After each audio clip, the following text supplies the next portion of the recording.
Hello students, एक बार फिर आपका स्वागत है आपके अपने यूट्यूब चैनल एके क्लासेस पर। प्यारे बच्चों, आज हम आपके लिए क्लास 12 का चैप्टर नंबर 6 अवकलज के अनुप्रयोग के इम्पोर्टेंट क्वेश्चंस की सीरीज का सॉल्यूशन लेकर आए हैं। बच्चों, जैसा कि आप जानते हैं कि हम आपको चैप्टर नंबर 1 से लेकर चैप्टर नंबर 5 तक के इम्पोर्टेंट क्वेश्चंस दे चुके हैं बच्चों, और उनका सॉल्यूशन भी करा चुके हैं। सभी वीडियोस प्लेलिस्ट में अलग से अवेलेबल है, अलग से प्लेलिस्ट हमने बना दी है। और बच्चों, हम आपको चैप्टर नंबर 6 के इंपॉर्टेंट क्वेश्चंस भी दे चुके हैं, वो भी प्लेलिस्ट में है। जिन लोगों ने नहीं देखा है उसका लिंक इस वीडियो के डिस्क्रिप्शन में पड़ा हुआ है, ठीक है बच्चों। और 1 से लेकर 5 तक के जो हमने चैप्टर्स इंपॉर्टेंट कराए हैं, इंपॉर्टेंट चैप्टर्स के क्वेश्चन जो कराए हैं, उनका लिंक भी बच्चों वीडियो के डिस्क्रिप्शन में पड़ा हुआ है। तो जिन्होंने नहीं देखा है तो प्लीज़ जाकर जरूर देख लीजिए, बिकॉज वो क्वेश्चन बहुत ज़्यादा क्रीम है बच्चों।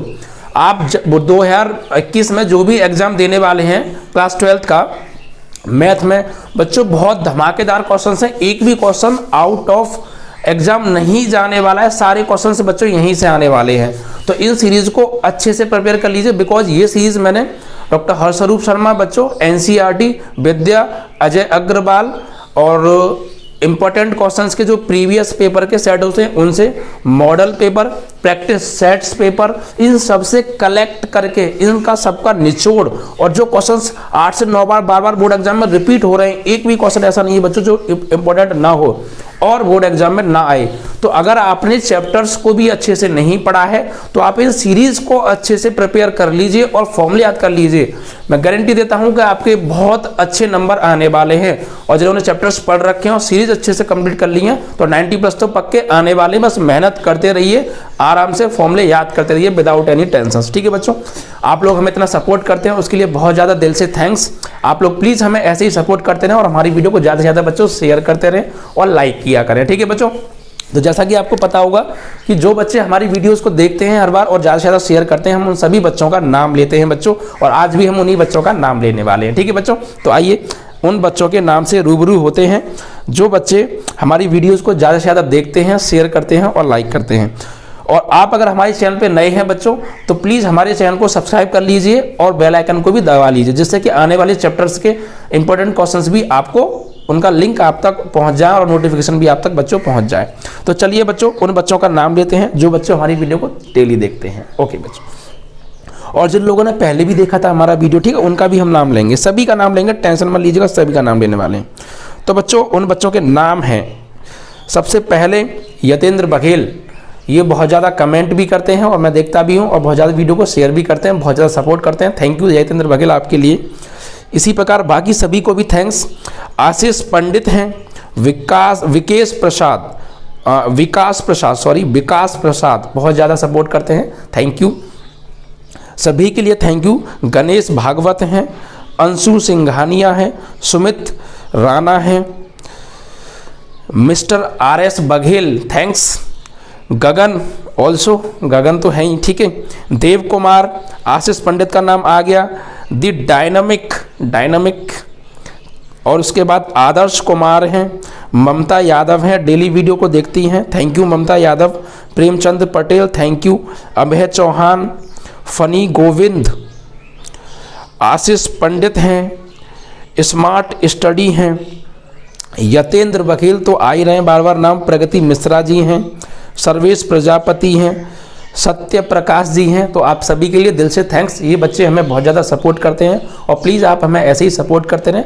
हमारी वीडियो को ज़्यादा से ज़्यादा शेयर किया करें और अपने व्हाट्सएप स्टेटस पर भी बच्चों लगाएं, ठीक है। और हमने बच्चों एक टेलीग्राम ग्रुप भी बनाया है, हम जल्द ही उसका लिंक आपके इस जो वीडियो आएगी आपके पास इसके डिस्क्रिप्शन में डाल देंगे, और आप उस पर क्लिक करके हमारे टेलीग्राम ग्रुप में जुड़ सकते हैं, ठीक है बच्चों। सभी बच्चे टेलीग्राम ग्रुप में जुड़ जाइए, जिससे कि आप अपने जो भी डाउट्स होते हैं उन्हें आपस में शेयर करके क्लियर कर सकें, ठीक है बच्चों। इसके बाद जो बच्चे हैं बच्चों, राम सेवक प्रजापति हैं बच्चों, किशन प्रसाद हैं, अमीश खान नाम आ गया। इसके बाद बच्चों नेक्स्ट जो स्टूडेंट हैं अनिल कुमार हैं, वीरेंद्र कुमार हैं, अमन यादव हैं, विकेश कुमार हैं, साहिल खान हैं, RK सक्सेस क्लासेस हैं, thank you RK success classes. Pooja Yadav ji हैं, विमल कुमार हैं, RK सक्सेस क्लासेस बार बार आ रहे हैं, आपका नाम बार बार कमेंट करते हैं, थैंक यू। और हमारी वीडियो को ऐसे ही शेयर करते रहें और वॉच करते रहें बच्चों, ज़्यादा से ज़्यादा वीडियो पर हमारे जो है व्यूज आने चाहिए। सुनील विश्वकर्मा जी हैं, विमल कुमार हैं बच्चों, इसके बाद नाजिम हैं बच्चों, अनुज राठौर हैं। तो इन सभी बच्चों के लिए दिल से थैंक्स। और हम पहले भी काफ़ी बच्चों का नाम ले चुके हैं, उन लोगों ने भी हमें बहुत सपोर्ट किया, उन सभी के लिए भी दिल से थैंक्स। सबसे मेन बात तो ये है कि बच्चों ये नाम लेने से बस आप लोगों को खुशी मिल जाती है और आपकी खुशी हमारे लिए सबसे बढ़कर है। ठीक है बच्चों, तो बस इन वीडियोस को आप अच्छे से प्रिपेयर कर लीजिए और अपने नंबर मैथ में और प्लस कर लीजिए। ठीक है, तो 90 प्लस नंबर तो आपके आने वाले हैं, बिल्कुल टेंशन मत लीजिएगा। बस सीरीज को अच्छे से प्रिपेयर कीजिए। देखिए पढ़ने में कोई कमी मत छोड़िए, ऐसा कुछ मत करना कि बाद में आपको फिर ये कहें कि हमने ये नहीं किया था, एग्जाम में हमारे अच्छे नंबर आ जाते। तो अभी आपके पास टाइम है, सभी के एग्जाम्स मार्च के आसपास ही स्टार्ट होंगे। अभी हमारे पास 2-2.5 महीना है, तो बिल्कुल टेंशन मत लीजिए, बस अच्छे से पढ़िए। ठीक है बच्चों, और एक सबसे इंपॉर्टेंट बात और है बच्चों, उसको मैं और आपको बता रहा हूँ, जरा ध्यान से समझिए। बच्चों YouTube जो है हमारी वीडियो को रिकमेंड करने के लिए आपसे सजेशन मांगेगा। तो आप देखेंगे जैसे ही हम YouTube ऑन करते हैं और ऊपर को वीडियो को फ्लैश करते हैं तो हमारी वीडियो आएगी। ठीक है, और वहाँ पर बच्चों नीचे इस तरीके से 4 सर्कल में बच्चों चेहरे बने होंगे। एक तो भाई होगा स्माइल वाला, ठीक है, स्माइल वाला, स्माइल करता हुआ दिखाएंगे। अब वो ये देख लेना स्माइल करता हुआ इस वाले नंबर पर है, इस पर है, इस पर है, किसी एक पर।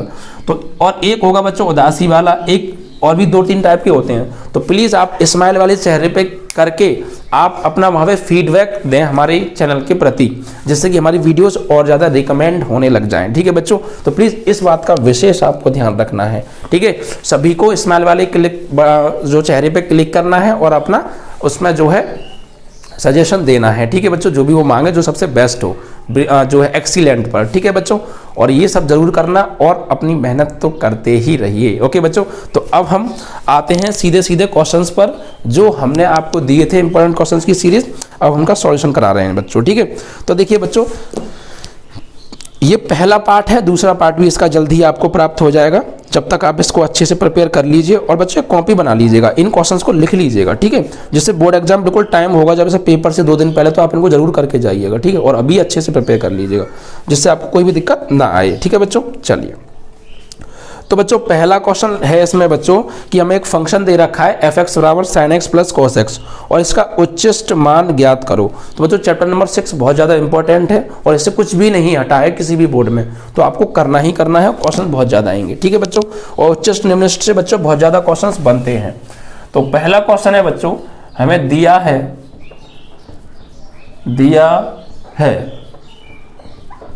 f(x) बराबर sin x plus cos x, sin x plus cos x। ठीक है, और इसका उच्चिष्ट मान हमसे ज्ञात करवाया है बच्चों। क्या निकलवाया है बच्चों? उच्चिष्ट मान। तो देखिए बच्चों उच्चिष्ट मान हम कैसे निकालेंगे, मैंने आपको उच्चिष्ट या निम्निष्ट मान निकालने के 5 स्टेप्स बताई थी। ठीक है बच्चों, आई होप कि वो आपने याद कर ली होंगी। उन्हीं के आधार पे हम यहाँ पे काम करने वाले हैं। पहली स्टेप थी, सबसे पहले जो फंक्शन दे रखा है बच्चों इसका हम एक बार अवकलन करते हैं। ठीक है बच्चों, step number 1, step by step काम करेंगे तो थोड़ा अच्छा भी लगेगा और इंप्रेशन भी अच्छा पड़ेगा। स्टेप 1, इसको आप डाल दीजिए समीकरण नंबर 1। ठीक है, और यहाँ पर आप इसको ये लिखेंगे y बराबर भी हम इसको लिख सकते हैं। भाई f(x) क्या है, y बराबर भी हम ले सकते हैं, या y बराबर बोल दो या f(x) बराबर बोल दो, एक ही बात है बच्चों, sin x plus cos x। अब स्टेप 1 क्या है, x के सापेक्ष समीकरण 1 का अवकलन करने पर। ठीक है भाई, अब इसका जब हम अवकलन करेंगे तो y का क्या होगा बच्चों, dy ओवर dx, या f(x) का हो जाएगा f'(x). इन दोनों में से आप कोई भी एक सिंबल ले लें, कोई दिक्कत नहीं है। ठीक है, बराबर sin x का अवकलन करेंगे तो बच्चों sin x का अवकलन होता है cos x और cos x का अवकलन होता है माइनस के sin x। ठीक है, फिर इसके बाद स्टेप 2 क्या थी, पुनः अवकलन करने पर।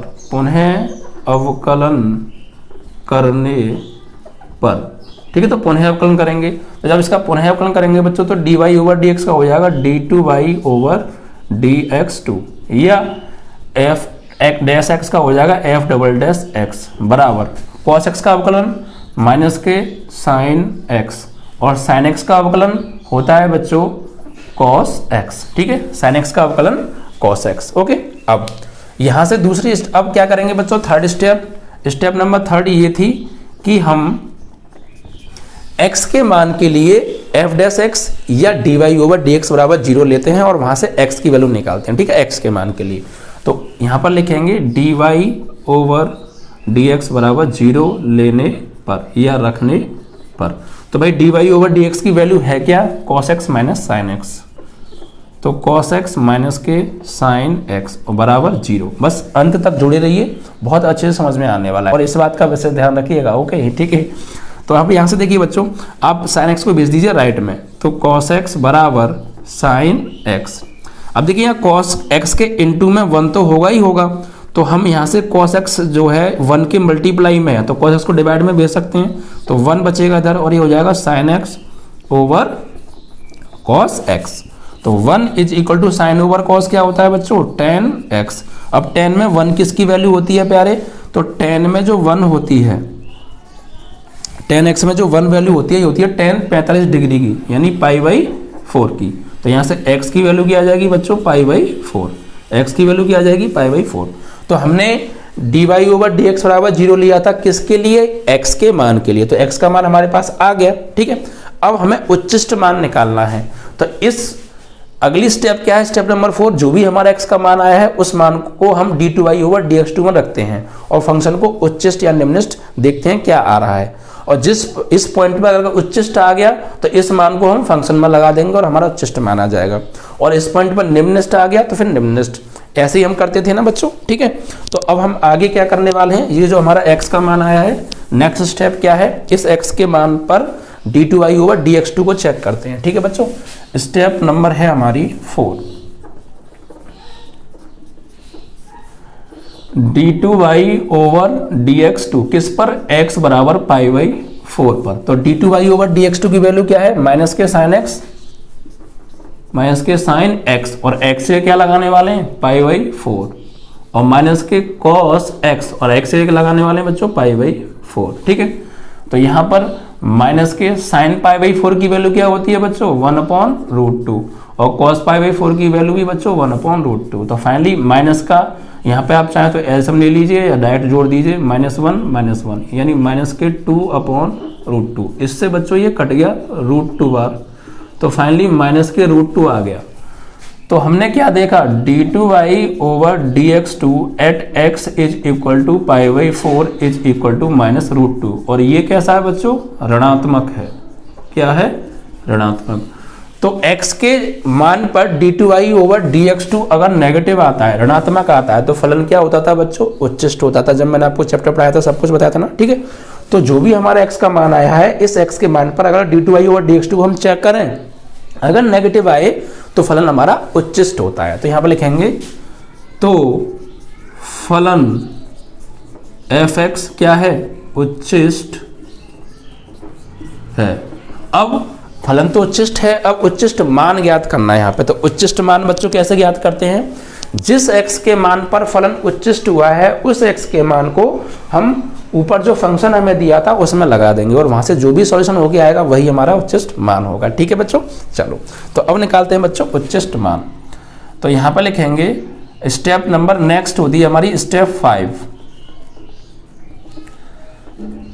उच्चिष्ट मान के लिए x बराबर π/4 समीकरण 1 में रखने पर। ठीक है, समीकरण 1 में रख दीजिए प्यारे। तो समीकरण 1 क्या है हमारी, f(x) बराबर sin x plus cos x। तो यहाँ पे लगाइए बच्चों, x से क्या लगाने वाले हैं, π/4। तो f(x) की जगह π/4 बराबर sin x की जगह पर π/4 प्लस cos x की जगह पर π/4।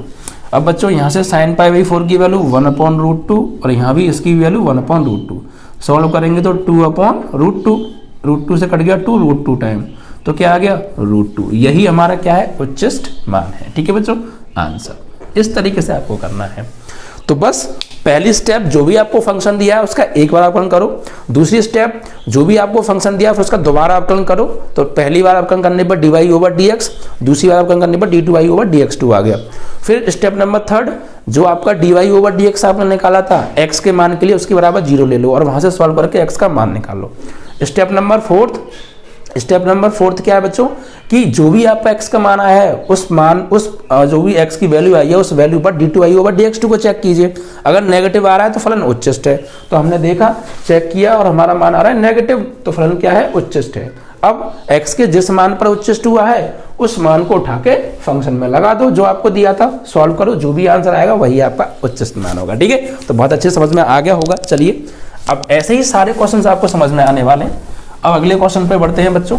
तो प्लीज बच्चों अगर आपने वीडियो को लाइक नहीं किया है तो प्लीज वीडियो को लाइक कर दीजिए जस्ट अभी, और प्लीज 5 मिनट लगती हैं बच्चों शेयर करने में, 5 मिनट लगेंगी कम से कम 25 से 30 लोगों पे, और जितनी भी आपके व्हाट्सएप कॉन्टैक्ट में ग्रुप्स हैं उन पर शेयर कीजिए। ठीक है बच्चों, और हमने एक टेलीग्राम ग्रुप बनाया है आपके डाउट्स को क्लियर करने के लिए, तो आप लोग नहीं जुड़े हैं तो जुड़ जाइए, उसका लिंक इस वीडियो को डिस्क्रिप्शन में पड़ा हुआ है। ठीक है बच्चों, सभी बच्चे जुड़ जाइए और कोई भी चीज उसमें फालतू शेयर नहीं करेगा, सिर्फ पढ़ाई से संबंधित बच्चों। ठीक है, चलो नेक्स्ट क्वेश्चन को लेते हैं बच्चों। नेक्स्ट क्वेश्चन क्या है, ये बच्चों बहुत ज्यादा इंपॉर्टेंट क्वेश्चन है। यहाँ पर क्या है, ये क्वेश्चन बहुत बार पूछे गए।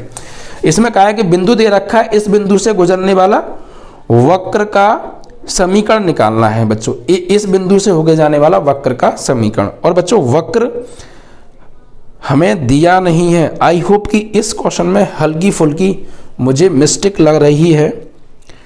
एक्चुअली ये क्वेश्चन में मैंने वक्र आपको नहीं दिया है। ठीक है बच्चों, क्या नहीं दिया है, आपको वक्र नहीं दिया है, बल्कि वक्र आपको इसमें देना चाहिए था। आई होप कि मुझसे थोड़ा सा ये गलत हो गया है, तो आप ऐसा कीजिए बच्चों, इसको करेक्ट कर लीजिए। ठीक है बच्चों, इस क्वेश्चन को थोड़ा सा करेक्ट कर लीजिए आप, उसके बाद फिर आपका हो जाएगा। ठीक है बच्चों, वक्र एक्चुअली यहाँ पर हमें दे रखा है वक्र। आप इस क्वेश्चन को थोड़ा मैं लिख देता हूँ, आप ऐसा करके लिखिएगा। ठीक है बच्चों, यहाँ पर आप लिखिएगा क्वेश्चन नंबर 2। क्वेश्चन नंबर 2 में थोड़ा करेक्शन आप प्लीज कर लीजिएगा। आपको लिखना है बिंदु 2,3 से होकर जाने वाली स्पर्श रेखा का समीकरण ज्ञात करो यदि fx बराबर है बच्चों 3x की पावर 4 माइनस 4x, 3x की पावर 4 माइनस 4x। ठीक है, 3x की पावर 4 माइनस 4x। तो इसको आप थोड़ा सा करेक्ट कर लीजिएगा, इसमें बाई मिस्टेक फंक्शन लिखने के लिए रह गया था, तो आप सही कर लीजिएगा। ठीक है, यानी इस बिंदु से होकर जाने वाली स्पर्श रेखा का समीकरण ज्ञात करो यदि फंक्शन ये है। तो सबसे पहला क्या काम है बच्चों, यहाँ पर हमें इसकी प्रवणता निकालनी है, क्योंकि स्पर्श रेखा का समीकरण निकालने के लिए हमें, ठीक है, टेंजेंट की इक्वेशन फाइंड आउट करने के लिए पहले हमें उसकी प्रवणता चाहिए। तो प्रवणता कैसे निकालते हैं, इस फंक्शन का हमें डेरिवेटिव करना पड़ेगा और इस पॉइंट पर प्रवणता निकालेंगे। ठीक है बच्चों, चलो तो हमें जो फंक्शन दे रखा है उसको ले लेते हैं। fx बराबर या y बराबर एक ही बात है। ठीक है, 3x की पावर 4 माइनस के 4x। ठीक है, अब इसका करिए x के सापेक्ष अवकलन। ये लाइन आपको जरूर लिखनी है जब भी आप अवकलन करें। ठीक है बच्चों, पेपर में तो dy ओवर dx बराबर इसका होगा 4 तिया 12 x की पावर 3 और माइनस 4 x का क्या हो जाएगा 1। तो dy ओवर dx आ गया हमारा 12x³ माइनस के 4। अब हमें निकालनी है बच्चों प्रवणता, तो यहाँ पर निकालेंगे बिंदु, जो बिंदु हमें दे रखे हैं 2,3, इस पर जो dy ओवर dx की वैल्यू आएगी ना वही प्रवणता होती है। ठीक है बच्चों, dy ओवर dx की वैल्यू दिए गए बिंदुओं पर जो मान आता है निकल के वही हमारी प्रवणता होती है। बिंदु इतने पर प्रवणता, तो प्रवणता यानी m बराबर या dy ओवर dx 2,3 पर जो वैल्यू आएगी वही प्रवणता होगी। तो 12 इंटू एक्स की वैल्यू 2 की पावर 3 और माइनस 4, तो ये हो जाएगा बच्चों 12 और 2 की घात 3 कितना हो गया बच्चों, 2 दूनी 4 दूनी 8 माइनस 4, तो इसका गुणा इसमें कर लो बच्चों, 8 चौक 32, 8 एकम 8 और 3 11 माइनस 4, तो कुल मिला के आ गया बच्चों 108। तो ये बच्चों आ गई प्रवणता, m बराबर आ गई 108। ठीक है, या इसको हम dy/dx भी बोल देते हैं, किस पर है ये 2,3 पर, एक ही बात है, इसी को हम प्रवणता बोलते हैं। अब हमें निकालनी बच्चों इक्वेशन ऑफ टेंजेंट, स्पर्श रेखा का समीकरण। तो स्पर्श रेखा का समीकरण क्या होता है बच्चों, फॉर्मूला लिख रहा हूं, y minus y1 is equal to m x minus x1, या y minus y1 is equal to dy/dx at x comma y, x1 y1, ठीक है, और यहाँ पे x माइनस x1, या तो आप इसको ऐसे भी ले सकते हो, ऐसे भी, क्योंकि ये चीज और m आपस में बराबर होते हैं, एक ही बात है। ओके, तो आप लगाते हैं बच्चों, तो ये जो बिंदु दिए थे बच्चों, ये तो हो जाएंगे हमारे x1 और y1, और m हमारे पास है, तो लगाइए बच्चों y माइनस y1, y1 की वैल्यू कितनी है बच्चों 3, इसकी वैल्यू कितनी निकाली है हमने 108, और x माइनस x1 की वैल्यू कितनी है बच्चों 2। अब इसको सॉल्व करेंगे तो y minus 3 is equal to 108 का x में करेंगे 108x, और 108 का 2 में करेंगे तो बच्चों ये हो जाएगा 216। ठीक है, अब आप ऐसा कीजिए, इन दोनों को राइट में ले जाइए, तो 108x तो है, y उधर जाएगा तो माइनस के y, ठीक है, और ये 3 उधर जाएगा तो हो जाएगा प्लस का 3, और 216 वहाँ पहले से है ही, प्लस 3 बराबर में क्या बचा 0। तो फाइनली 108x माइनस y, और 216 में से बच्चों 3 घटाएंगे तो आएगा 213 बराबर 0। यही हमारी स्पर्श रेखा का समीकरण है। ठीक है बच्चों, तो कुछ नहीं करना, जो भी आपको फंक्शन दिया है और जो पॉइंट दिए हैं उस पर उसका स्पर्श रेखा का समीकरण निकालना है। ये बच्चों वक्र दिया है, इस वक्र से होकर जाने वाली स्पर्श रेखा का हमें समीकरण निकालना था, तो हमने पहले क्या किया, उस वक्र का जो है अवकलन किया, dy/dx निकाला, और उस पॉइंट पर m निकाल ली, किसकी, उस स्पर्श रेखा की, यानी जो स्पर्श रेखा इस वक्र को जिस पॉइंट पे स्पर्श करके जा रही है वो टेंजेंट निकाल ली। ठीक है, अब स्पर्श रेखा का समीकरण लगा दिया और वो x1 y1 हो गए और ये m आ गई, आंसर आपका आ जाएगा, लगा देंगे तो। ठीक है बच्चों, चलो, तो ये क्वेश्चन नंबर 2 भी कंप्लीट। तो बच्चों इस 2 में मैंने वक्र को नहीं लिखा था, आप वक्र को प्लीज लिख लीजिएगा। ठीक है, कॉन्सेप्ट आपको बस पता होना चाहिए, आराम से सवाल हो जाएंगे विदाउट एनी प्रॉब्लम। ओके, चलो अब बढ़ते हैं बच्चों अगले प्रश्न पर। तो अगले क्वेश्चन को लेते हैं बच्चों। अगला क्वेश्चन देखिए क्या है, अगला क्वेश्चन बहुत ज्यादा इंपॉर्टेंट है, इंपॉर्टेंट खैर सभी क्वेश्चन है, बट लॉन्ग क्वेश्चन है, अच्छा क्वेश्चन है। देखिए बच्चों ध्यान से, इसमें क्या है बच्चों कि एक घन का आयतन 7 सेंटीमीटर क्यूब प्रति सेकंड की दर से बढ़ रहा है। तो भाई एक घन है, घन तो आप सब लोग समझते हैं ना, घन का जो आयतन है, घन कुछ इस टाइप का होता है, ठीक है, क्यूब इस टाइप से। तो ये कह रहे हैं एक घन का आयतन 7 सेंटीमीटर क्यूब प्रति दर से बढ़ रहा है, मतलब घन के आयतन में परिवर्तन हमें दिया है बच्चों। ठीक है, घन के आयतन में परिवर्तन, क्वेश्चन नंबर 3 है बच्चों, घन के आयतन में परिवर्तन को हम लिखते हैं बच्चों dv/dt से। dv/dt कितना दे रखा है बच्चों, ये दे रखा है 7 सेंटीमीटर क्यूब पर सेकंड, 7 सेंटीमीटर क्यूब प्रति सेकंड। ठीक है, अब ये करें, अगर इसका आयतन 7 सेंटीमीटर क्यूब प्रति सेकंड की तरफ से बढ़ रहा है तो इसका संपूर्ण पृष्ठ कितनी तेजी से बढ़ रहा है ये बताइए। यदि इस घन की भुजा 12 सेंटीमीटर है, ठीक है, तो घन की भुजा भी दे रखी है बच्चों, घन की भुजा बराबर 12 सेंटीमीटर, और हमसे पूछा है घन का संपूर्ण पृष्ठीय क्षेत्रफल किस दर से बढ़ रहा है। ठीक है बच्चों, संपूर्ण पृष्ठीय क्षेत्रफल, संपूर्ण, देखो बच्चों एक बार बताइए, जब घन के आयतन में परिवर्तन हो रहा है तो पक्की बात है जब उसका आयतन बढ़ रहा है तो उसका पृष्ठीय क्षेत्रफल भी बढ़ेगा। तो बस ये यही कह रहे हैं, अगर घन की भुजा 12 है और उसके आयतन में परिवर्तन जो है वो 7 सेंटीमीटर क्यूब प्रति सेकंड है, यानी 1 सेकंड में 7 सेंटीमीटर क्यूब उसका आयतन बढ़ रहा है, तो उसका पृष्ठीय क्षेत्रफल कितना बढ़ेगा, क्या परिवर्तन हो रहा है उसके पृष्ठीय क्षेत्रफल में, ये बताइए। तो कुल मिला के घन का संपूर्ण पृष्ठ में परिवर्तन बच्चों पूछा है, इसको हम लिखते हैं, अगर हम संपूर्ण पृष्ठ को बच्चों हम एस से लिखते हैं, यानी कुल मिला के ds/dt हमसे पूछा है बच्चों, ds/dt। ठीक है, तो देखिए बच्चों, सबसे पहले आप ये देखिए कि हमें दिया क्या है। हमें दिया क्या है प्यारे बच्चों, तो हमें दे रखा है आयतन में परिवर्तन। तो भाई घन का आयतन क्या होता है, आयतन पे आ जाओ सबसे पहले, जो कि हमें आयतन में परिवर्तन दिया है, तो आयतन क्या होता है घन का। तो हम यहाँ लिखेंगे बच्चों, घन का आयतन, घन का आयतन V बराबर होता है बच्चों भुजा Q। ठीक है बच्चों, भुजा Q। अगर घन की भुजा हम मान लो A है, तो क्या हो जाएगा AQ।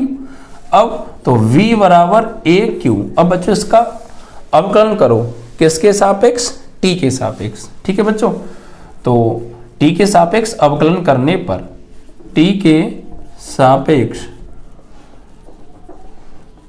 अवकलन करने पर, T के सापेक्ष क्यों कर रहे हैं, क्योंकि T के सापेक्ष ही तो परिवर्तन हो रहा है घन के आयतन में, और पृष्ठीय क्षेत्रफल में भी हमें T के सापेक्ष ही परिवर्तन पूछा है। ठीक है, तो V का करेंगे तो हो जाएगा dV/dt, और यहाँ AQ का करेंगे तो ये हो जाएगा 3a²। भाई A को अपने मन में एक T मानना पड़ेगा, और T की पावर 3 का 3T की पावर 3-1 यानी 2, और फिर इस A का दोबारा करेंगे T के सापेक्ष, तो ये हो जाएगा dA/dt। जिस प्रकार y का होता था x के सापेक्ष dy/dx, इसी प्रकार A का कर दिया T के सापेक्ष d/dt। अब बच्चों dV/dt हमें दे रखा है, देखो कितना है 7, तो यहाँ लिखेंगे 7 बराबर, या फिर मात्रक लिखना चाहें तो आप मात्रक लिख सकते हैं, वरना कोई दिक्कत नहीं है, क्षेत्रफल है तो आप समझ जाएंगे। और यहाँ पर 3a की वैल्यू क्या है बच्चों, a की वैल्यू है आपकी 12, तो 12 का स्क्वायर और इंटू dA/dt, तो ये तो हो गया 7 = 3, 12 का वर्ग 144, और ये dA/dt। तो 7 ये 144 का 3 में गुणा करेंगे तो 3 चौक 12, 3 चौक 12 और 1 13, 3 एकम 3 और 1 4, dA/dt।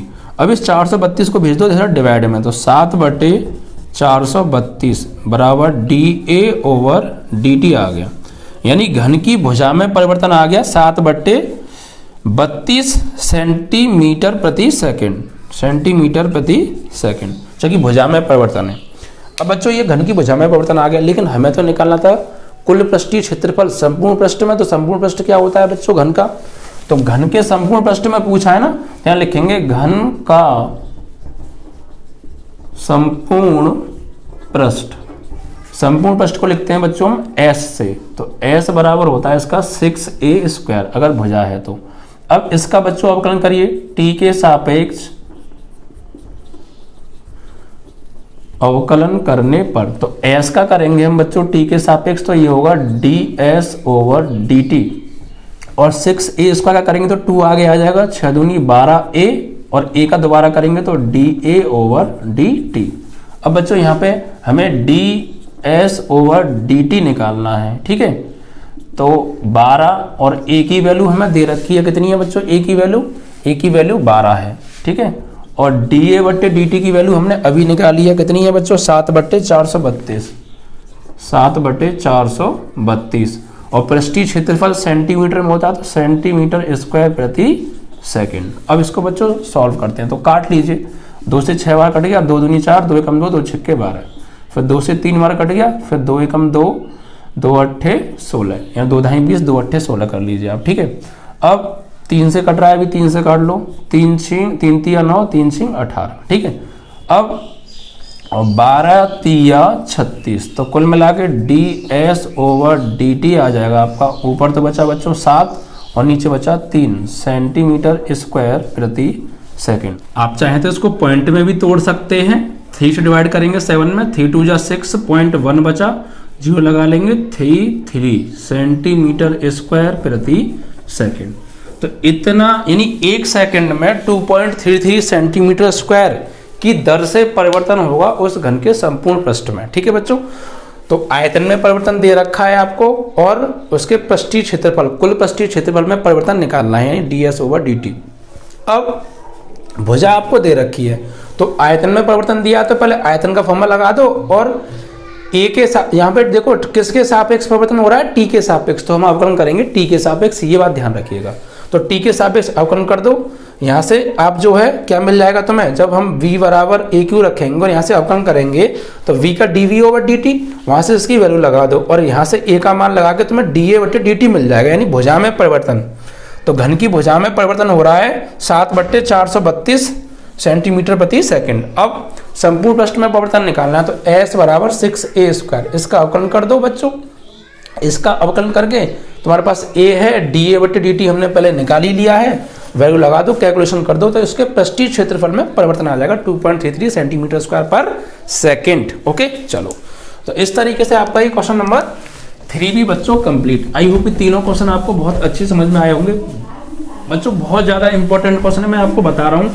अगर आपने चैप्टर भी अच्छे से नहीं कर रखा है ना, ये वैसे मैंने चैप्टर पूरा कराया है, बहुत अच्छे से कराया है, बहुत सावधानी से, बहुत ज़्यादा सिंपल तरीके से, बहुत आसान कॉन्सेप्ट से मैंने ये क्वेश्चन आपको कराए हैं। सारे चैप्टर पूरा अच्छे से कराया है बच्चों। अगर आपने वो नहीं पढ़ रखा है तो प्लेलिस्ट में जाके पढ़ लीजिए, और आप इन सीरीज को भी अगर अच्छे से कर लेंगे ना, तो भाई बता रहा हूँ क्वेश्चन बाहर नहीं जाएगा। ये निचोड़ है चैप्टर का, और ये एक बुक से नहीं है, 7 से 8 जगह से मैंने 7 से 8 चीज़ों से कलेक्ट करके निकाला। यार क्वेश्चन जाएगा कहाँ पे, देखिए कहीं नहीं जाने वाला, इन्हीं में से आने वाला है। तो बस कमी है तो आपके पढ़ने की, तो आप कमी मत कीजिए और आराम से बच्चों सभी क्वेश्चंस को कर सकते हैं। ठीक है बच्चों।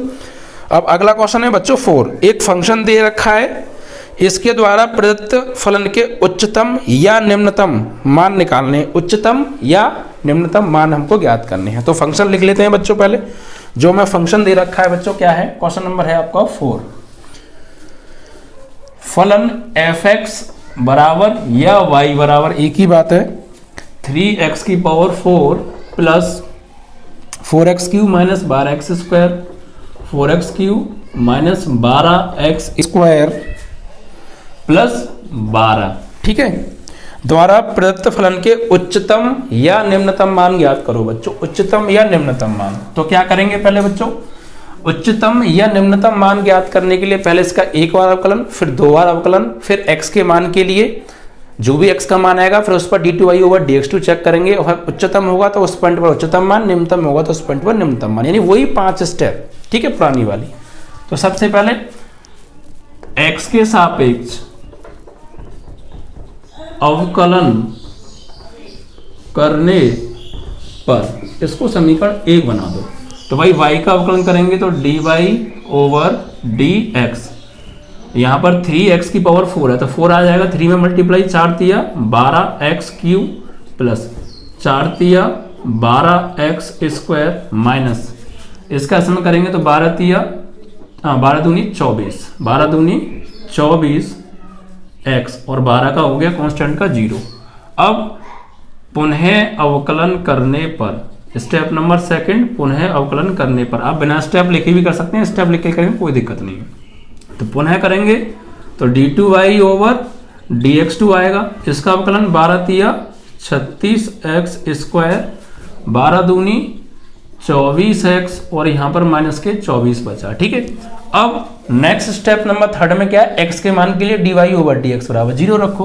तो यहाँ पर लिखेंगे x के मान के लिए, x के मान के लिए dy ओवर dx बराबर 0 लेने पर, ठीक है। तो dy ओवर dx की वैल्यू क्या है प्यारे, देखिए dy ओवर dx की वैल्यू है हमारी 12x³ प्लस के 12x² माइनस के 24 बराबर 0, ठीक है। अब बच्चे इसको आपको करने पड़ेंगे इसके फैक्टर, यानी फैक्टर करके x का मान निकलेगा। तो देखिए कैसे निकालेंगे, यहाँ पर बच्चों यहाँ से देखिए इन दोनों में से कॉमन क्या आ रहा है, या फिर ऐसा कीजिए पहले पूरी समीकरण से 12x कॉमन ले लो, 12x कॉमन आ रहा है, तो यहाँ से 12 गया 1x गया तो x² बचा, यहाँ पे 12 गया 1x गया तो 1x बचा, और यहाँ 12 1 दूनी 24, 2 बचे बराबर 0। अब ये 12x, ये एक द्विघात समीकरण बनेगी, इसके फैक्टर करो तो x², 2 एकम 2, घटाने पे कहाँ चाहिए 2 माइनस 1, यानी 2x माइनस 1x और माइनस 2 बराबर 0। ये ऐसे आप इसके फैक्टर कर लेंगे, फैक्टर करना तो आपको आता ही होगा। यहाँ से बच्चों x कॉमन ले लो आप, x तो क्या बचा x प्लस 2, यहाँ से -1 ले लो तो x प्लस 2, ब्रैकेट क्लोज बराबर 0। अब 12x, यहाँ से ये चीज़ ले लो बच्चों कॉमन, तो x प्लस 2 और बचा क्या, x माइनस 1 बराबर 0। अब बच्चों यहाँ से हम x की वैल्यू बारी बारी से निकालेंगे, तो कैसे, पहले इसको लेंगे 0 के बराबर, तो यहाँ से पहले हम लेंगे 12x को 0 के बराबर, तो यहाँ से x की वैल्यू आ गई एक तो 0, ठीक है। एक बार लेंगे x प्लस 2 को 0 के बराबर, तो यहाँ से x की वैल्यू आ जाएगी -2, ठीक है। एक बार लेंगे x माइनस 1 को 0 के बराबर, तो यहाँ से x की वैल्यू आ जाएगी बच्चों 1, ठीक है। तो ये 3 मान यहाँ से आ गए x के। अब इन तीनों पॉइंटों पर क्या करेंगे बच्चों, d2y ओवर dx2 को हम चेक करने वाले हैं, ठीक है। तो देखिए यहाँ पर स्टेप नेक्स्ट क्या है कि जो भी x के मान है उस पर d2y और dx2 को चेक करो क्या आ रहा है, तो d2y over dx2 eight point क्या है बच्चों, एट इन पॉइंट पर। देखो अब इसमें देखो y तो आ नहीं रहा है, ठीक है, y तो आ नहीं रहा है, तो y की जरूरत नहीं है, फिर हम सिर्फ x के मान पर ही चेक करेंगे, x इज इक्वल टू 0 पर। अगर y भी आता तो फिर हम पहले यहाँ पे इन मानों को रख के y की वैल्यू निकालते, फिर दोनों पॉइंट पे चेक करते, लेकिन यहाँ पे इसमें देखिए d2y और dx2 में y है ही नहीं, तो x की वैल्यू भी चेक कर ले रहे हैं सिर्फ। यहाँ पे देखिए 36 इंटू एक्स की वैल्यू क्या है भाई 0, तो यहाँ 0 लगाएंगे तो 0 का स्क्वायर प्लस के 24 इंटू एक्स की जगह 0 और माइनस के 24, तो फाइनली सॉल्व करेंगे ये 0 ये 0, -24 आ रहा है, और ये कैसा है बच्चों, ऋणात्मक।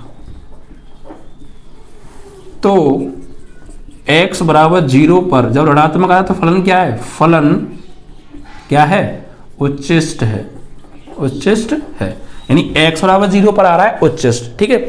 ऐसे अब चेक करेंगे हम x बराबर -2 पर, तो d2y over dx2 at x is equal to -2, तो -2 लगाएंगे भाई इसमें, तो 36 x की जगह -2 का स्क्वायर प्लस के 24 x की जगह -2 और -24, तो 2 का स्क्वायर 4 का करेंगे 6 में, 4 6 24 और 4 3 12 और 2 14, ठीक है भाई 2 का वर्ग 4 का 6 में 24 और 4 3 12 और 2 14, 144 हो गया, 24 दूनी माइनस के 48 और माइनस के 24, तो कुल मिला के 144 और 48 और 24 कितना हो गया 72, घटाएंगे बच्चों कितना आएगा, प्लस के 72 आएगा। ये कैसा है बच्चों, धनात्मक, ये कैसा आ रहा है, धनात्मक, तो फलन क्या होगा, निम्नलिखित होगा। तो यहाँ पर लिखेंगे हम x इज इक्वल टू -2 पर निम्नलिखित है, क्योंकि जब पॉजिटिव वैल्यू आती है तो फलन निम्नलिखित होता है, नेगेटिव आती है तो उच्चिष्ट होता है। तो x बराबर 0 पर उच्चिष्ट और x बराबर -2 पर निम्नलिखित। अब x बराबर 1 पर और चेक करते हैं बच्चों, तो d2y over dx2 at x is equal to 1, तो यहाँ पर लगाएंगे हम भाई d2y ओवर dx2 में, तो 36 1 का स्क्वायर प्लस के 24 इंटू 1 माइनस के 24, तो इससे तो ये कट जाएगा, ये आ गया 36, और ये कैसा है बच्चों, धनात्मक। तो कैसा है, यहाँ लिखेंगे x बराबर 1 पर फलन धनात्मक है, तो क्या होगा, निम्नलिखित होगा, निम्नलिखित होगा। तो बच्चों 2 पॉइंट पर तो आ रहा है हमारा जो है निम्नलिखित, और 1 पर आ रहा है उच्चिष्ट। अब हमसे उच्चिष्ट और निम्नलिखित मान भी पूछे हैं, तो क्या करेंगे, अब जिस पॉइंट पर उच्चिष्ट आ रहा है उस पॉइंट को इस फंक्शन में लगाएंगे और उच्चिष्ट मान आ जाएगा, और जिस पर निम्नलिखित आ रहा है उसको लगा देंगे, निम्नलिखित मान आ जाएगा, ठीक है। तो सबसे पहले हमारा जो है उच्चिष्ट मान निकाल लेते हैं, यहाँ पर उच्चिष्ट मान, स्टेप 5 होती है उच्चिष्ट मान। तो x बराबर किस पर उच्चिष्ट आ रहा है भाई फलन, x बराबर आ रहा है 0 पर, और किस पर उच्चिष्ट आ रहा है, बस इसी पे आ रहा है, तो x बराबर 0 समीकरण 1 में रखने पर, तो रखिए भाई समीकरण 1 कहाँ, ये रही, तो f x की जगह 0, यहाँ पर 3, यहाँ पर 0 की घात 4 प्लस 4 इंटू 0 की घात 3 माइनस 12 इंटू 0 की घात 2 प्लस 12, तो फाइनली ये भी 0 ये भी 0 ये भी 0, अब बचा क्या सिर्फ 12, तो ये आ गया 12, ठीक है, एक आंसर आ गया। अब उच्चिष्ट मान आ गया, अब निम्नलिखित मान भी निकालने, तो निम्नलिखित मान 2 निकलेंगे हमारी किस पर, एक x बराबर 0 पर, सॉरी x बराबर -2 पर और x बराबर 1 पर। अब यहाँ लिखेंगे निम्नलिखित मान,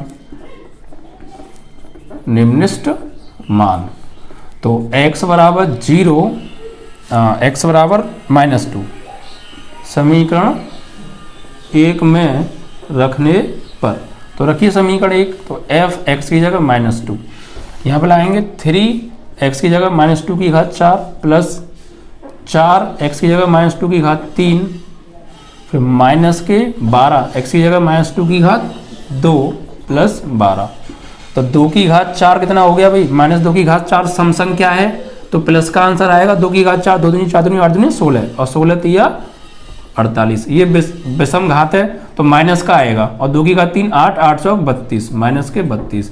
ये सम घात है तो प्लस का 2 दूनी 4, और 4 का करेंगे 12 में तो 12 तिया 12 चौक 48 हो जाएगा। ठीक है, क्योंकि 2 का वर्ग 4 हो जाएगा, और 4 का 12 में करेंगे 12 चौक 48 होगा, कितना 12 चौक 48, वो भी किसका, माइनस का, क्योंकि माइनस का सिंबल आ गया है, और प्लस 12।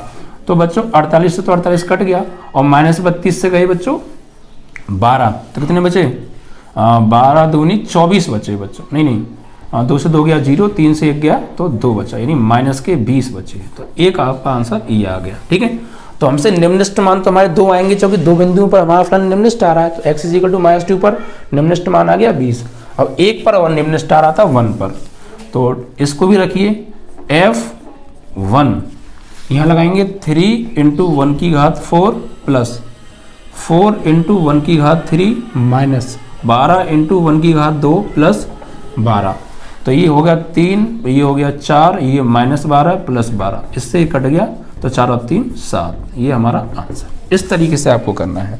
तो सबसे पहले जो भी आपको फंक्शन दिया उसका एक बार अवकलन, फिर 2 बार अवकलन, फिर x के मान के लिए dy/dx = 0, वहाँ से जो भी x के मान आएंगे, हमारे यहाँ से 3 मान आए x के, 0 -2 1, अब इन तीनों मानों पर d2y/dx2 चेक करो, तो x = जब हमने 0 लगाया तो हमारा उसकी जो वैल्यू आ रही है वो आ रही है पॉजिटिव, तो फलन क्या हो गया, निम्नलिखित हो गया। ठीक है, x = 0 पर, सॉरी ये वाला है ना यहाँ पर, यस ये x = 0 हमने यहाँ पे लगाया, तो हमारी वैल्यू आ रही है बच्चों नेगेटिव, नेगेटिव आ रही है तो फलन क्या, ये ऋणात्मक है तो फलन होगा उच्चिष्ट। तो अब इस वैल्यू जिस पर फलन उच्चिष्ट है उसको हमने इसमें लगाया और हमने उच्चिष्ट मान निकाल लिया। ठीक है बच्चों, कहाँ निकाला उच्चिष्ट मान, x = 0 पर निकाला है ना हमने, x = 0 पर उच्चिष्ट मान कहाँ निकाला है हमने, x = 0 पर, तो x = 1 पे निकाला, x = -2 पे निकाला, यहाँ पर निकाला, ये रहा ना उच्चिष्ट मान x = 0 पर, इसे समीकरण 1 में रखा और उच्चिष्ट मान आ गया 12। फिर हमारा x = -2 और x = 1 पर निम्नलिखित आ रहा है, तो x = -2 पर निम्नलिखित मान और x = 1 पर निम्नलिखित मान, ये दोनों निम्नलिखित मान आ गए और ये उच्चिष्ट मान आ गया। ठीक है, ऐसे आपको करना है। चलो, तो कॉन्सेप्ट ध्यान रखिए, अवकलन करना है 2 बार, फिर x का मान डालना है, फिर उसको d2y/dx2 पर रख के चेक करना है, जिस पर उच्चिष्ट आ रहा है उस पर उच्चिष्ट मान, और जिस पर निम्नलिखित आ रहा है उस पर निम्नलिखित मान निकाल लेने हैं। ठीक है बच्चों, चलो, तो ये क्वेश्चन आपका कंप्लीट हुआ, आई होप कि आपको समझ में आ गया होगा। ठीक है, आगे बढ़ते हैं बच्चों नेक्स्ट क्वेश्चन की ओर। अगले क्वेश्चन में देखिए क्या दे रखा है, हमें उसको लेते हैं। इससे अगला क्वेश्चन है बच्चों 5वां, हमें स्पर्श रेखा तथा अविलंब का समीकरण निकालना है। एक फंक्शन हमें दे रखा है बच्चों, वक्र दे रखा है। नेक्स्ट क्वेश्चन है बच्चों 5। ठीक है, इसमें कह रहे हैं वक्र x की पावर 2/3 प्लस y की पावर 2/3 बराबर 2, और बिंदु दे रखे 1,1 पर स्पर्श रेखा और अविलंब का समीकरण। स्पर्श रेखा व अभिलंब का समीकरण निकालना है, स्पर्श रेखा का भी और अविलंब का भी। तो देखिए कैसे निकालने वाले हैं। सबसे पहले बच्चों प्रवणता निकालनी पड़ेगी, तो इसका करो बच्चों अवकलन। तो x के सापेक्ष अवकलन करिए आप, तो x की पावर n का, तो n x की पावर n-1 प्लस इसका करेंगे तो ऐसे ये आगे आ जाएगा 2/3 y की पावर 2/3 - 1, और बच्चों यहाँ y का जब हम दोबारा करेंगे तो ये हो जाएगा dy/dx, और बराबर 2 कांस्टेंट है इसका 0 हो गया। अब देखो 2/3 कॉमन लेके 0 में भेज दो, तो यहाँ बचेगा x की पावर 3 एकम 3, 3 में से 2 गया -1/3 प्लस y की पावर -1/3 और dy/dx बराबर 0। अब ऐसा कीजिए, इसको भेजो उधर राइट में, तो y की पावर -1/3 dy/dx बराबर इधर जाएगा तो x की पावर -1/3। अब बच्चों इस ये पावर माइनस की है, अगर मैं इसको बटे में ले जाऊंगा तो प्लस की हो जाएगी, यानी D Y over D X बटे वाई की पावर 1/3। ऐसे में इसको बटे में ले जाऊंगा तो 1/x की पावर 1/3 हो जाएगा। ठीक है, अब आप क्या करो, इसको भेजो इधर, तो D Y over D X बराबर वाई की पावर 1/3 अपॉन एक्स की पावर 1/3। ठीक है, तो अब इस बिंदु पर प्रवणता निकाल लो, तो m क्या निकल के आएगी, D Y over D X at 1,1। तो यहाँ पे y की जगह भी 1, तो 1 की पावर 1/3 अपॉन 1 की पावर 1/3। तो 1 की पावर कितनी भी हो 1 आता है बटे 1 यानी 1। तो यहाँ से m क्या आ गई, 1 आ गई। ये आ गई बच्चों स्पर्श रेखा की प्रवणता। स्पर्श रेखा की प्रवणता है स्मॉल m, कितनी आ गई बच्चों 1। अब अविलंब की प्रवणता निकाल लो, तो अविलंब की जो प्रवणता होती है वो क्या होती है, कैपिटल M, यानी कैपिटल M ये होती है -1/स्मॉल m के। तो कैपिटल M बराबर -1/स्मॉल m की वैल्यू 1 यानी -1। ठीक है, अब हमें बारी बारी से दोनों के समीकरण पूछे, समीकरण लगा दो। स्पर्श रेखा का समीकरण क्या होता है, y minus y1 is equal to small m x minus x1। तो y माइनस x1 y1 का काम कौन करेगा, ये x1 y1। तो y माइनस y1 की वैल्यू 1 और स्मॉल m की वैल्यू 1, x माइनस x1 की वैल्यू भी 1। तो y माइनस 1 बराबर x माइनस 1, -1 से -1 कट गया, y को उधर ले जाओ तो x माइनस y बराबर 0। ठीक है, अब अविलंब का समीकरण, अविलंब का समीकरण क्या होगा बच्चों, y minus y1 is equal to capital M आ जाता है बस यहाँ पे, और कोई चेंज नहीं है। तो y माइनस y1 की वैल्यू 1, कैपिटल M की वैल्यू -1, x माइनस x1 की वैल्यू 1। तो y minus 1 is equal to -x और माइनस प्लस 1, इस x को ले आओ इधर और 1 को भी, तो x और प्लस y, ये -1 इधर आएगा तो ये +1 आएगा इधर, तो -1 और -1 -2 बराबर 0। ये अवलंब का समीकरण आ गया। तो जो भी आपको वक्र दिया है पहले उसका अवकलन करो और उस बिंदु पर प्रवणता निकाल लो स्पर्श रेखा की, फिर उसका उल्टा करके माइनस लगा दो, वो अविलंब की प्रवणता आ जाएगी, और दोनों की समीकरण लगा दो बारी बारी से, आपके आंसर। ठीक है, तो ये क्वेश्चन भी आपका बच्चों कंप्लीट। आई होप कि आपको समझ में आया होगा। तो बस ऐसे ही समझते रहिए, सारे क्वेश्चन बहुत आसानी से हो जाने वाले हैं। ठीक है बच्चों, अब नेक्स्ट क्वेश्चन की ओर बढ़ते हैं बच्चों। क्वेश्चन नंबर है आपका 6। इसमें देखिए क्या दे रखा है, इसमें कहा है बच्चों, एक सिद्ध करो कि दी गई तिर्यक ऊंचाई और महत्तम आयतन वाले शंकु का अर्धशीर्ष कोण tan इनवर्स √2 होता है भाई। तो यानी कि एक शंकु दे रखा है बच्चों, क्या दे रखा है, एक शंकु। इस शंकु की तिर्यक ऊंचाई दे रखी है और त्रिज्या दे रखी है। इसका आयतन क्या है बच्चों, महत्तम है, और इसका अर्धशीर्ष कोण हमें tan इनवर्स √2 प्रूफ करना है। तो एक शंकु है, इसकी हम त्रिज्या मान लेते हैं कि इसकी जो त्रिज्या है वो स्मॉल r है। ठीक है भाई, और इसकी जो लंबवत ऊंचाई है उसे हम मान लेते हैं कैपिटल H और तिर्यक ऊंचाई को L मान लेते हैं। ठीक है, तो इसका अर्धशीर्ष कोण यानी ये वाला मान ले, ये शीर्ष का आधा कोण, इसको हम मान लेते हैं अल्फा। ये हमें लेके आना है बच्चों, तो इसे A B C D नाम हम दे सकते हैं। ठीक है, तो अब हम यहाँ पे ये लिखेंगे बच्चों, क्वेश्चन नंबर है बच्चों ये आपका, इसका आयतन हमें महत्तम दिया है और तिर्यक ऊंचाई दी है, और हमें सिद्ध करना है कि इसका अर्धशीर्ष कोण क्या होगा, tan इनवर्स √2 होगा। ठीक है, चलो क्वेश्चन नंबर है आपका 6। सिद्ध करना है अर्धशीर्ष कोण बराबर tan इनवर्स √2, ये आंसर लाना है। ठीक है, तो यहां पर हम क्या करेंगे, आयतन महत्तम है लेकिन इसका, ठीक है, तिर्यक ऊंचाई बराबर L व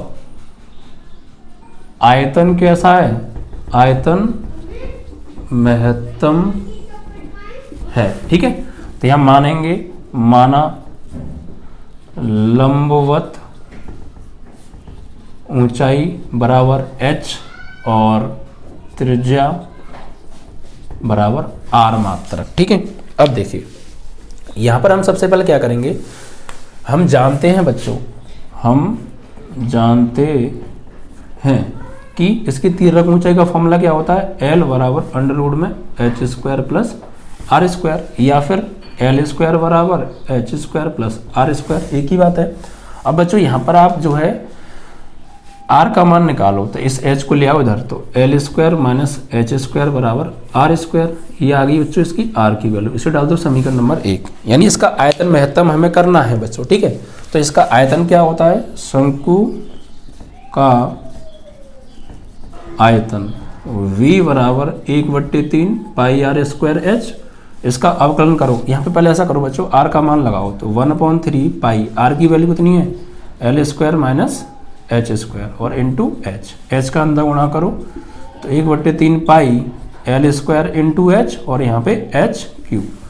अब ये एक तरीके से फंक्शन बन गया। अब इसका हमें एक बार अवकलन करना है, ठीक है बच्चों। तो अवकलन करो एच के सापेक्ष, यहाँ किसके सापेक्ष अवकलन करेंगे बच्चों, हम एच के सापेक्ष, ठीक है, एच के सापेक्ष। तो एच के सापेक्ष अवकलन करने पर तो dv ओवर dh बराबर 1/3 पाई तो कांस्टेंट है, यहाँ एल स्क्वायर कांस्टेंट हो जाएगा, h का 1 और यहाँ 3h स्क्वायर। फिर पुनः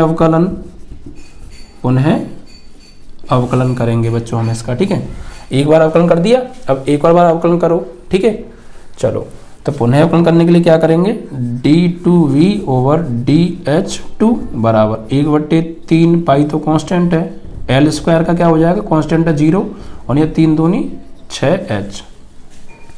अब h के मान के लिए क्या करेंगे, dv ओवर dh बराबर 0 रखने पर, और dv ओवर dh का मान क्या है प्यारे बच्चों, ये है 1/3 पाई ब्रैकेट में एल स्क्वायर माइनस के 3h स्क्वायर बराबर 0। ये तो पूरा गुणांक का 0 में चला गया, तो L square minus 3h square बराबर 0, 3h स्क्वायर को धर ले जाओ तो एल स्क्वायर बराबर 3h स्क्वायर, ठीक है। 3 को बटे में ले आओ तो एल स्क्वायर अपॉन 3 बराबर एच स्क्वायर। तो एच स्क्वायर यानी यहाँ से हमें निकालनी है एच की वैल्यू, तो इस स्क्वायर को धर भी दूंगा तो हो जाएगा अंडर रूट में एल स्क्वायर अपॉन 3 बराबर एच, यानी एच बराबर एल अपॉन अंडर रूट 3। अब इसको जो भी हमारा h का मान आया है इसे d2v ओवर ds2 में, वही स्टेप में, पहली स्टेप एक बार अवकलन, दूसरी स्टेप 2 बार अवकलन, फिर h के मान के लिए dv ओवर ds बराबर 0, h का मान आ गया, तो अब इसको d2v ओवर ds2 पर चेक करेंगे फलन कैसा आ रहा है। उच्चिष्ट हमें प्रूफ करना है, आयतन उच्चिष्ट प्रूफ करना है। वैसे आयतन उच्चिष्ट है तो हम चेक भी तो करेंगे। तो d2v over dh2 at h is equal to L upon root 3। तो लगाओ बच्चों यहाँ पे 1/3 तो है पाई, ये तो 0 हो गया, माइनस के 6x बचा, तो माइनस के 6 और h की वैल्यू कितनी है, एल अपॉन अंडर रूट 3। तो इसको सॉल्व करेंगे तो बच्चों वैल्यू आ रही है नेगेटिव, देखो नेगेटिव आएगा कुल मिला के। तो इसको कर सकते हैं हम 3 दूनी 6, तो माइनस के 2 पाई एल अपॉन रूट 3। ये कैसा है बच्चों, ऋणात्मक। तो आयतन कैसा होगा, आयतन उच्चतम होगा, उच्चतम है, और उच्चतम ही हमसे कहा था। अब जिस पर उच्चतम है उस वैल्यू को क्या करेंगे, यहाँ पे लगा दो समीकरण 1 में, ठीक है। तो h बराबर क्या, L upon under root 3, put in first equation यहाँ पे, तो एल स्क्वायर माइनस एच की जगह एल अपॉन रूट 3 का स्क्वायर बराबर क्या है, आर स्क्वायर। तो यहाँ से क्या होगा, एल स्क्वायर, यहाँ एल स्क्वायर अपॉन 3 बराबर आर स्क्वायर। 3 का इसमें करेंगे 3l स्क्वायर, और 3l स्क्वायर में से एक l स्क्वायर गया तो 2l स्क्वायर अपॉन 3 बराबर आर स्क्वायर। ये किसकी वैल्यू आ गई, आर स्क्वायर की। तो आर की वैल्यू क्या आएगी, यहाँ से आर बराबर आ जाएगा 2/3 एल स्क्वायर अंडर रूट में। तो आर बराबर आ जाएगा तुम्हारा यहाँ से बच्चों अंडर रूट 2/3 एल। ये किसकी वैल्यू आ गई, आर की। अब हमें अर्धशीर्ष कोण निकालना है बच्चों। तो देखिए अर्धशीर्ष कोण ये आर या ये आर, बात तो एक ही है, ये भी आर है। तो ये एक समकोण त्रिभुज बन गया ABC, समकोण त्रिभुज ABC में क्या, यहाँ से देखिए बच्चों tan अल्फा, ये तो निकालना है हमें ये कोण। तो यहाँ से देखेंगे tan बराबर लंब बट्टे, यहाँ से देखेंगे लंब बट्टे आधार, क्योंकि हमें बच्चों जो है आर और एच पता है, तो यहाँ से देखेंगे तो लंब और आधार किस में आते हैं, टेन में, तो टेन अल्फा बराबर लंब यानी आर और आधार कौन सा हो जाएगा, एच। तो टेन अल्फा बराबर आर की वैल्यू निकाली है हमने अभी √2/√3 इंटू एल, और एच की वैल्यू हमने क्या निकाली थी, एच की वैल्यू हमने निकाली थी बच्चों अभी यही L/√3, L/√3। तो L से कट गया L, √3 से कट गया √3, तो क्या बचा, टेन अल्फा बराबर √3, तो अल्फा बराबर √2, तो टेन उधर जाएगा तो टेन इनवर्स √2, तो अल्फा की वैल्यू क्या आ गई, अल्फा की वैल्यू आ गई हमारी √2, और यही हमें प्रूफ करना था कि अर्धशीर्ष कोण इसका टेन इनवर्स √2 होगा। देखिए, तो सबसे पहले इसका हमने जो है आर मान ली स्मॉल एच आर और ऊंचाई मान ली एच, मतलब आर मान ली त्रिज्या और ऊंचाई मान ली स्मॉल एच। अब हम एल स्क्वायर बराबर एच स्क्वायर माइनस ये वाला फॉर्मूला जानते हैं, एल स्क्वायर बराबर H square plus R square, यहाँ से हमने आर का मान निकाल लिया। फिर इसका आयतन, आयतन में आर का मान लगा दिया, एक बार अवकलन किया टी/डी/एच, दो अवकलन किया d2v/dh, फिर h के मान के निकाल लिया और h का मान d2v/dh2 पर चेक करके जो है हमने कैसा आयतन देख लिया, आयतन उच्चतम प्रूफ कर लिया। अब इस h के मान को यहाँ पे लगा दिया, यहाँ से r की वैल्यू निकाल ली, और हमें निकालना है अर्धशीर्ष कोण। तो यहाँ से टेन बराबर, चूंकि हमें r पता है और h पता है, तो ये किस में आते हैं, यहाँ से देखेंगे तो लंब और ये आधार, तो ये टेन में आते हैं, तो टेन अल्फा बराबर लंब बट्टे आधार, r की वैल्यू h की वैल्यू लगा दी, काट के अल्फा का मान tan inverse √2। Is that clear? चलो, तो इस तरीके से आपका ये भी 6 क्वेश्चन भी बच्चों कंप्लीट हो गया। आई होप कि आपको समझ में आया होगा। तो बस कॉन्सेप्ट समझिए, इसके बाद क्या करना है, इसके बाद क्या करना है, स्टेप बाय स्टेप। उच्चिष्ट निम्निष्ट के ही क्वेश्चन है बच्चों ये सब, तो उच्चिष्ट निम्निष्ट अपने आप में बहुत ज़्यादा इंपॉर्टेंट टॉपिक है। सभी क्वेश्चंस को बहुत अच्छे से समझिएगा और जरूर प्रिपेयर करके जाइए बोर्ड एग्जाम से पहले। पक्का क्वेश्चन बच्चों यहीं से आपके फंसेंगे, ठीक है। चलो अगला क्वेश्चन देखते हैं बच्चों। इसमें कहा है 7वें में वक्र दे रखा है और x बराबर 2 पर स्पर्श रेखा का समीकरण बच्चों पूछा है, यानी वक्र दे रखा है 7वें सवाल में, वक्र दे रखा है y बराबर x² - 4x - 5, x² - 4x - 5, और x बराबर 2 पर क्या निकालना है बच्चों, x बराबर -2 पर स्पर्श रेखा का समीकरण, x बराबर -2 पर स्पर्श रेखा का समीकरण। तो पहले क्या करेंगे बच्चों, इसका अवकलन, ठीक है, जो कि प्रवणता निकालेंगे। तो dy/dx बराबर 2x - 4x का 1, इसका 0।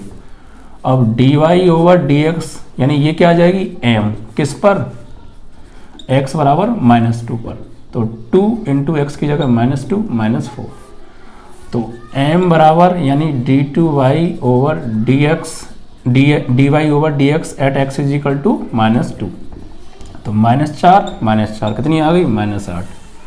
अब स्पर्श रेखा का समीकरण हमसे पूछा है, तो क्या होगा, y - y1 = mx - x1। तो y - y1 का काम कौन करेगा बच्चों, y1 के लिए मुझे y1 चाहिए और x1 चाहिए, तो वो तो मेरे पास है नहीं, तो वो होते हैं बच्चों बिंदु। तो x का मान दिया है, इसको इसमें लगा दो, ऐसा करो, इसे बना दो समीकरण नंबर 1। अब x बराबर -2 14 फर्स्ट, तो y की वैल्यू -2 का स्क्वायर -4 × -2 -5, यानी 4 और ये -+8 -5, 8 और 5 13, 8 और 4 12, 12 से 5 गया 7, तो y की वैल्यू क्या आ गई 7।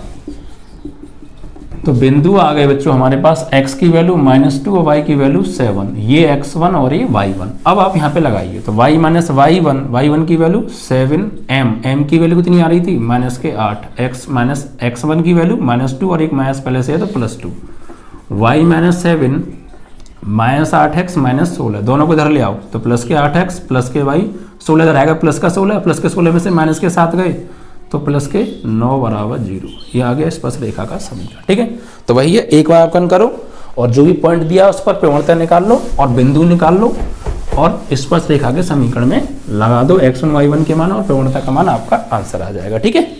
चलो नेक्स्ट क्वेश्चन क्या कर रहा है बच्चों आपका, क्वेश्चन नंबर 8, ठीक है। इसमें f 3.02 का सन्निकट मान निकालना है, फंक्शन दे रखा है। 8वां सवाल, f 3.02 का सन्निकट मान निकालना है और फंक्शन दे रखा है fx बराबर 3x square 5x plus 3x square 5x plus 3। तो बहुत आराम से निकलेगा सन्निकट मान निकालने के लिए। मैंने बहुत अच्छे से समझाया था आपको, एक फॉर्मूला भी बताया था, उस फॉर्मूले से निकलेगा। सबसे पहले क्या करेंगे बच्चों, यहाँ पर इसको ब्रेक कर लेंगे, यानी इसको लिखेंगे यहाँ से, ये इसको तोड़ेंगे हम, 3 प्लस 0.02, तो ये x का मान और ये डेल x का मान। अब इसका करो बच्चों अवकलन, x के सापेक्ष अवकलन, तो f डैश x बराबर 6x प्लस के 5, ठीक है। अब ये जो फंक्शन दिया होता है इसको हम मानते थे बच्चों fx बराबर, तो पहले से fx बराबर दे रखा है, ये हमारा आ गया f डैश x। अब क्या करेंगे बच्चों, फॉर्मूला लगाते हैं हम। फॉर्मूला क्या होता है, सन्निकट मान के लिए, सन्निकट मान के लिए फॉर्मूला होता है fx plus del x is equal to fx plus f dash x into del x, ठीक है भाई। अब देखिए यहां से क्या करेंगे बच्चों, fx की वैल्यू लगाओ। fx की वैल्यू क्या दे रखी है, fx की वैल्यू है 3x square plus 5x plus 3 और प्लस f डैश x की वैल्यू कितनी है 6x प्लस 5, ठीक है, और इंटू डेल x। अब वैल्यू लगाओ बच्चों यहाँ पे, इसकी वैल्यू x की वैल्यू क्या है, तो x की वैल्यू है 3, तो 3 इंटू 3 का स्क्वायर प्लस 5 इंटू 3 प्लस 3 और प्लस 6। x की वैल्यू कितनी है बच्चों, x की वैल्यू है यहाँ पे 3 प्लस 5 और into del x। Del x की वैल्यू क्या है बच्चों 0.02। अब इसको सॉल्व करो तो ये 3 का स्क्वायर 9, 9 तिया 27, 5 तिया 15 प्लस 3 प्लस इसे 6 तिया 18 और 5 23, 0.02 सॉल्व करेंगे, 15 2 3 18, तो 27 प्लस 18 और प्लस इसका इसमें गुणा करो, 3 दूनी 6, 2 दूनी 4 और 0.2 बाद इतना आ गया। जोड़ेंगे तो 8 और 7 15 और 2 और 1 3 और 1 4 और प्लस 0.46 यानी 45.46, ये आ गया आपका सन्निकट मान, ठीक है। तो फॉर्मूला क्या है, F X plus del X equal to F X plus F dash X into del X. तो हमें यहाँ से इसको तोड़ के एक्स और डेल एक्स का मान निकाल लिया, जो भी हमें इसका दिया है फंक्शन इसका हमने अवकलन किया, ठीक है। अवकलन करके एफ डैश एक्स का मान आ गया और फॉर्मूला लगा के इसमें वैल्यू लगा दी सभी, यहाँ पे एफ एक्स का मान या एफ डैश एक्स का मान और डेल एक्स का मान सॉल्व कर दिया, आंसर आपका आ गया, ठीक है। चलो तो ये आपका 8वां सवाल कंप्लीट हुआ बच्चों। अब इसके बाद बढ़ेंगे बच्चों क्वेश्चन नंबर 9 की ओर। बहुत आसानी से क्वेश्चन सॉल्व हो रहे हैं, कोई दिक्कत नहीं आ रही, बस वीडियो को आराम से देखिएगा पूरा और ज़्यादा से ज़्यादा यार शेयर जरूर कर दीजिएगा, ठीक है। नमा देखिए बच्चों क्या दे रखा है, नमे में बच्चों हमसे दे रखा है वक्र x बराबर a cos q theta, y बराबर a sin q थीटा, ठीक है। और π/4 पर अवलंब की प्रवणता पूछी है। थीटा इज इक्वल टू π/4 पर अवलंब की प्रवणता, तो इस पर रेखा की प्रवणता निकाल लो, इसका उल्टा करके मैस लगा दो, अवलंब की प्रवणता आ जाएगी। तो सबसे पहले क्या करेंगे बच्चों, यहाँ से हम dy/dx निकालेंगे। उसके लिए इसे समीकरण 1 इसे समीकरण 2 इनका करो अवकलन। समीकरण 1 का थीटा के सापेक्ष अवकलन, तो dx over D theta a cos q theta है तो ये हो जाएगा 3 cos स्क्वायर थीटा और cos का दोबारा करेंगे माइनस के साइन थीटा, तो ये तो आ गई dx ओवर डी थीटा की वैल्यू। अब समीकरण 2 का करो बच्चों। समीकरण 2 का थीटा के सापेक्ष अवकलन, तो dy ओवर डी थीटा बराबर a साइन क्यू का 3 साइन स्क्वायर थीटा और साइन थीटा का दोबारा करेंगे cos थीटा। अब क्या करो, हमें y चाहिए ऊपर, तो इसमें भाग दे दो इससे, यानी dy/d में भाग दे दो dx/d। तो ऐसी वैल्यू, तो ये 3a sin square theta cos theta, ये वाली वैल्यू तो माइनस को ले लें आगे, 3a cos square theta into sine theta. 3 से 3 कट गया, a से a कट गया, यहाँ पर 2 बार 3 लिख दिया क्या मैंने, 1 बार 3 आएगा बच्चों, ठीक है। और a से a कट गया। अब देखिए साइन से साइन की पावर और कॉस से कॉस की पावर, साइन बट्टे कॉस क्या आ गया 10, और इससे इसकी पावर, तो dy/dx आ गया साइन बट्टे कॉस tan थीटा। अब बच्चों हमें प्रवणता निकालनी है, तो यहाँ से क्या करेंगे, m चाहिए, तो dy/dx किस पर, थीटा = π/4 पर। तो यहाँ पे क्या करो, tan थीटा की जगह π/4 लगा दो, तो इसकी वैल्यू क्या होती है 1। तो स्मॉल m आ गई बच्चों 1। अब अविलंब की प्रवणता निकालनी है हमें, अवलंब की प्रवणता, तो यानी कैपिटल M बराबर -1/स्मॉल m। तो कैपिटल M बराबर -1/स्मॉल m की वैल्यू 1, तो कैपिटल M की वैल्यू आ गई -1। यही आपका आंसर। यानी एक्चुअली यहाँ से ये x और y दे रखा है, तो पहले यहाँ से dy/dx निकालो, फिर जिस पॉइंट पे उस पॉइंट पर उसकी वैल्यू निकाल लो, वही स्मॉल m यानी स्पर्श रेखा की प्रवणता होगी। फिर अवलंब की प्रवणता का फॉर्मूला लगा दो, आपको अवलंब की प्रवणता मिल जाने वाली, ठीक है। चलो, तो ये आपका बच्चों क्वेश्चन नंबर 9 कंप्लीट हुआ। तो बच्चों ये 9 क्वेश्चन थे। आई होप कि ये आपको बहुत अच्छे से समझ में आए होंगे। बाकी के क्वेश्चंस अगले वीडियो में मिलेंगे, तो प्लीज़ बच्चों इस वीडियो को बहुत ज़्यादा प्यार दीजिएगा बाकी वीडियोस की तरह, और ज़्यादा से ज़्यादा यार शेयर भी कीजिएगा, ठीक है बच्चों। और अपने स्टेटस पर जरूर लगाइएगा, और प्लीज़ बच्चों वो रिकमेंड वाली बात जरूर ध्यान रखिएगा। वीडियो रिकमेंड के लिए अगर आपके पास आता है तो आप उसको जो है ब्रिलियंट वाले यानी एक्सीलेंट वाले पर क्लिक करेंगे और स्माइल वाले चेहरे को क्लिक करेंगे, ठीक है बच्चों। जय हिंद, जय भारत।